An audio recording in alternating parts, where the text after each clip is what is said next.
বাংলাদেশে এসে আমাদের হাল ধরতে পারে সেই তৌফিক দান করো। আমাদের সংগ্রাম আমাদের শক্তি দান করো।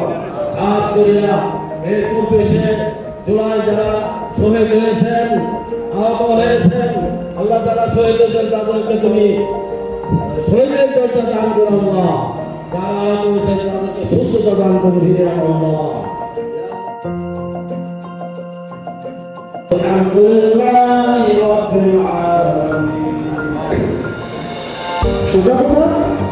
এই বাংলাদেশের ভারসাম্যমূলক যে আওয়ামী লীগ অন্যদিকে সর্বোচ্চ সহনশীলতা করে প্রদর্শন করেছে এই বিগত 1 বছরে। আজকে আমরা পালন করছি বাংলাদেশের বৃহত্তম রাজনৈতিক দল বিএনপি প্রতিষ্ঠা বার্ষিকী। আমাদের জন্য অত্যন্ত গৌরবের যে বহু প্রণালীরা পেরিয়ে অনেক ষড়যন্ত্র মোকাবিলা করে দেশে এবং আন্তর্জাতিক ষড়যন্ত্র মোকাবিলা করে আমাদের ভারপ্রাপ্ত চেয়ারম্যান দেশের তারেক রহমানের বলিষ্ঠ নেতৃত্বে আজকে বিএনপি সারা বাংলাদেশের আস্থার প্রতীক, ঐক্যের প্রতীক হয়ে আমরা আমাদের আগামী পরিচালনা করছি। বিএনপি একমাত্র দল, একমাত্র রাজনৈতিক দল যারা মহান মুক্তিযুদ্ধ 71-এর চেতনা এবং 24-এর গণঅভ্যুত্থানের চেতনা দুটোকে ধারণ করে।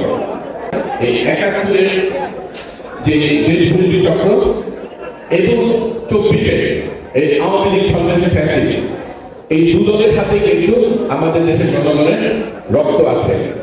বিএনপি একমাত্র দল শহীদ জিয়া রহমানের এই বিএনপির প্রতিষ্ঠাতা আমাদের প্রিয় নেতা শহীদ জিয়া রহমানের নেতৃত্বে এবং ওনার তাকে সারা দেশের মানুষ মুক্তিযুদ্ধে ঝাঁপিয়ে পড়েছিল। 75-এ সৈনিক এবং জনতা বিপ্লব করে শহীদ জিয়া রহমানকে ক্ষমতায় আনেন। 91-তে দেশের যে বেগম খালেদা জিয়া জনগণের ম্যান্ডেট নিয়ে এদেশে শাসনভার গ্রহণ করেন এবং 24-এ যখন নাকি বিভিন্ন দমনপীড়নে আন্দোলন শিবির করে দেশটা তারেক রহমানের বলিষ্ঠ নেতৃত্বে সেই আন্দোলনকে পুনরুজ্জীবিত করে আমরা ফ্যাসিস্ট মুক্ত হব। এবং আপনাদের স্বাধীনতার পর যতগুলো সুস্থ এবং নিরপেক্ষ নির্বাচন চলেছে, যেখানে জনগণ তাদের পছন্দের প্রার্থীকে ভোটে দিতে চেয়েছিল এবং পেরেছিল, সেই নির্বাচনগুলো প্রত্যেকদিন তারা বিএনপি ক্ষমতায় এনেছে।